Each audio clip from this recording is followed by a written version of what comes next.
Gotów?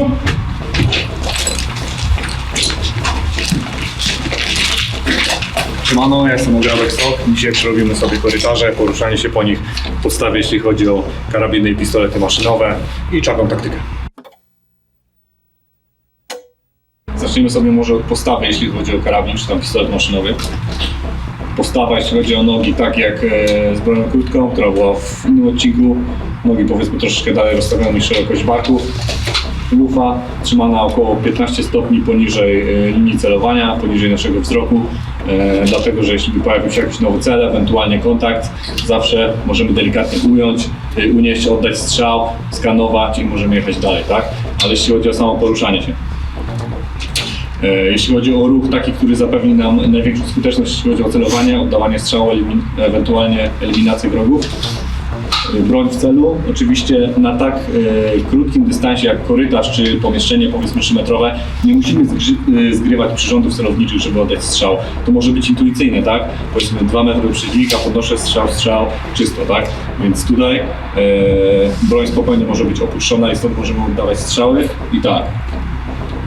Pięta, palce, pięta, palce, pięta, palce i tak cały czas, tak zwana technika na misia jogi. To pozwoli nam trzymać naszą broń w celu, nawet w przypadku celowania i tak balansować naszym tułowiem i naszymi nogami, aby pozostać na jednym poziomie i tutaj ewentualnie móc oddawać jakiekolwiek strzały, tak? Cofnijmy się delikatnie.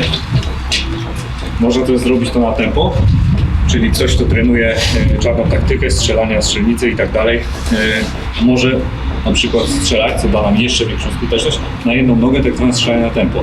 Czyli gdy mam punkt podparcia strzał, przechodzę, strzał, przechodzę, strzał. Dobra, pokażę Wam jeszcze, co ma na celu pięta, palce. Jak Paweł możesz wrzucić widok na nogi.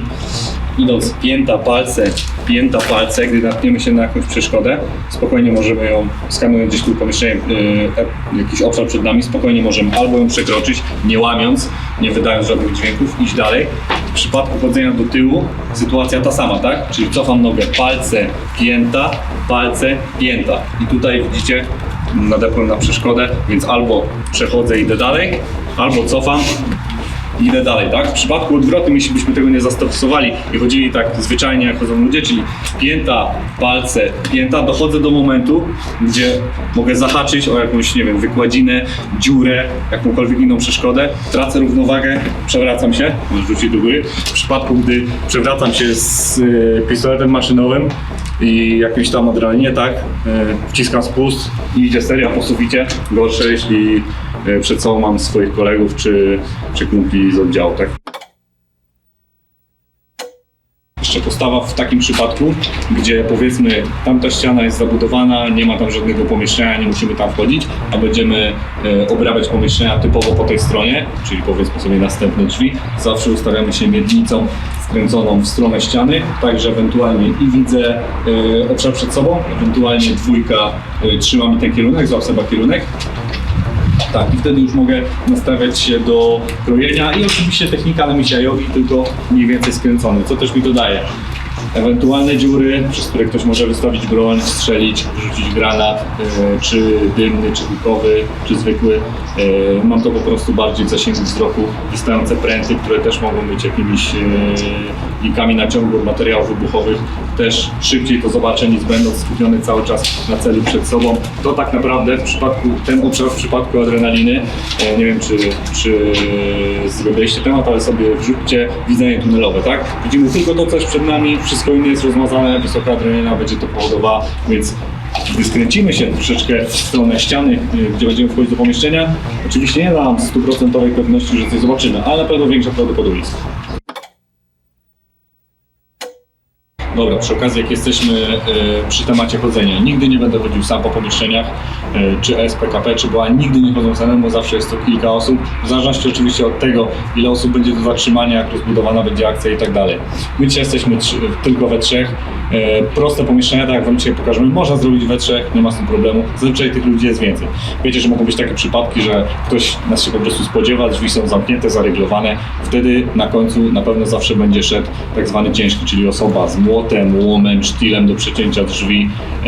Dlatego idzie na końcu, bo tak naprawdę ma ona najmniej roboty, jeśli nie dojdziemy do takiej przeszkody, a w przypadku przeszkody ktoś jest zamknięty, tak jak tutaj się Paweł cofniemy, przyjmijmy, że tu są drzwi, wchodzimy do drzwi, dalej nie ma nic, on może sobie spokojnie przejść, nie pali się, przecina drzwi, ewentualnie łom i wtedy dopiero wchodzimy. Ale to w przypadku, gdy ktoś się nas spodziewa. Dobra, to omówimy Wam teraz, kto ma jakie zadanie, dlaczego chodzi się w szyku jeden za drugim, a na przykład rozproszeni, co to ma na celu.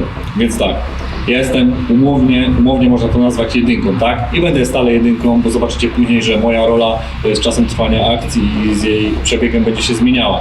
Ale tak, ja tutaj w tym momencie dowodzę dwójka, czyli Sebastian w takim przypadku, gdzie mamy korytarz na wprost, ewentualnie jakieś drzwi po prawej stronie. Gdy ja będę wchodził do pomieszczeń, trzyma mi kierunek, dawaj Seba.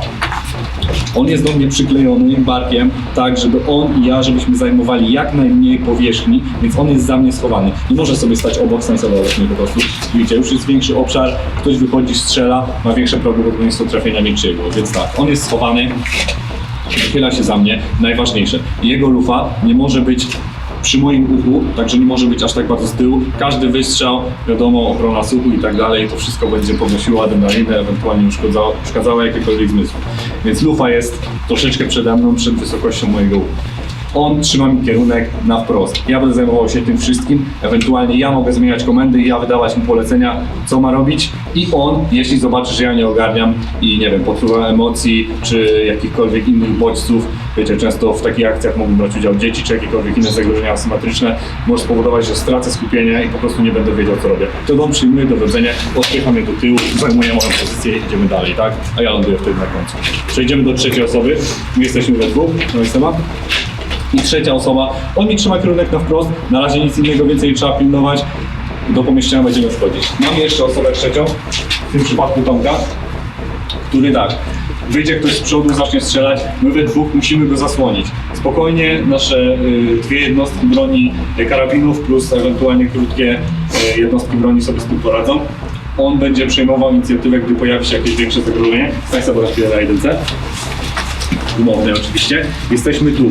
Ktoś mnie trafia, trójka jest odpowiedzialna, żeby zabrać mnie. Seba cały czas odpiera atak, przejmuje na siebie całą siłę rażenia, tak? A my wychodzimy, tu będziemy z więcej osób. Tylko we trzech.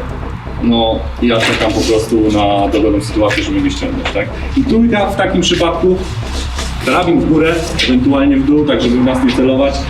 Trzyma się z tyłu, stań tam koło niego jako dwójka. Podejdź Paweł.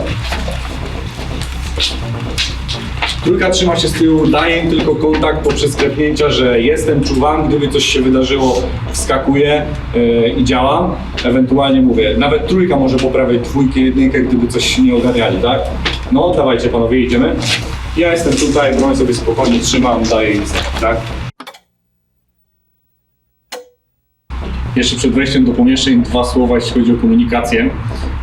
Jesteśmy drużyną i osoby, które są indywidualistami w takich grupach typu BOAS, PAPS, PKP nie mają prawa bytu. To nie jest boisko i piłka nożna, że możemy na siebie wziąć cały ciężar gry i prowadzić naszą drużynę. Ja jestem odpowiedzialny za chłopaków, chłopaki są odpowiedzialni za mnie. Czyjś błąd może tutaj kosztować śmierć, kalectwo czy jakikolwiek inny uszczerbek na zdrowiu.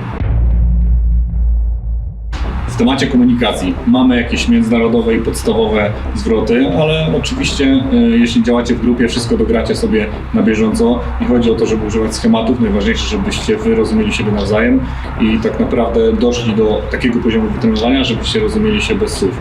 Wiadomo, w takich grupach jest pewna rotacja, ale nie jest ona na tyle duża i co tydzień wciągana jest nowa osoba, żeby nie znać wypracowanego schematu. Pierwszy i podstawowy, jesteśmy w szyku, w tym wypadku trzyosobowym. Gdy mamy ruszać, ja czy po radiu, dzisiaj go nie mamy, niekoniecznie zawsze będzie, pytam, czy jesteście gotowi i oni dalej przekazują każdemu. Klepnięcie w ramię, w biodro, cokolwiek tu, gdzie mamy dojście.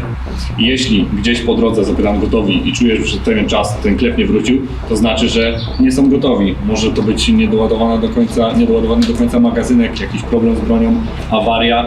Nie interesuje mnie to, ja nie ruszam, dopóki nie dostanę klepa na gotów. Więc jeszcze raz, gotowi? Ruszam. i wtedy jest komenda, że możemy naciewać, tak? W temacie komunikacji. Ja w tym przypadku jestem, tak jak wcześniej wspomniałem, tą umowną jedynką i ja tutaj mówię, co jest, ja jestem ich oczami. Oni muszą rozumieć to, co się dzieje przede mną, tak, że nieważne ilu nas jest z tyłu, czy 12, czy 10, czy 5. Ja mówię głośno, osoba ostatnia ma to słyszeć głośno, wyraźnie, nie może się zastanawiać nad tym, co ja mówię. Ewentualnie, tak wcześniej wspomniałem, radio. Gotowi? Naprzód, ruszamy i tak. Zwróćcie uwagę, po prawej stronie będziemy mieli drzwi. Pierwsze co, wiem, że będziemy tam wchodzić. Pierwsze co muszę im przekazać do tyłu, są to podstawowe komendy, jeśli chodzi o drzwi. Mamy w tym przypadku drzwi otwarte. Nie ma tu w ogóle drzwi wstawionych, więc nie powiem im, na którą stronę są otwierane, czy po której stronie jest klamka. Ale to wszystko ma znaczenie.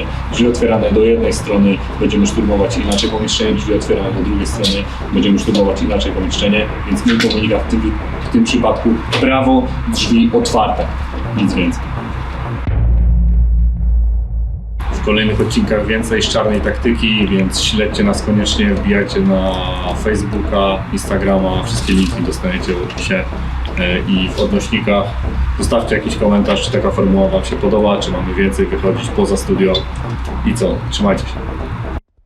Millworld. Dla ludzi z pasją.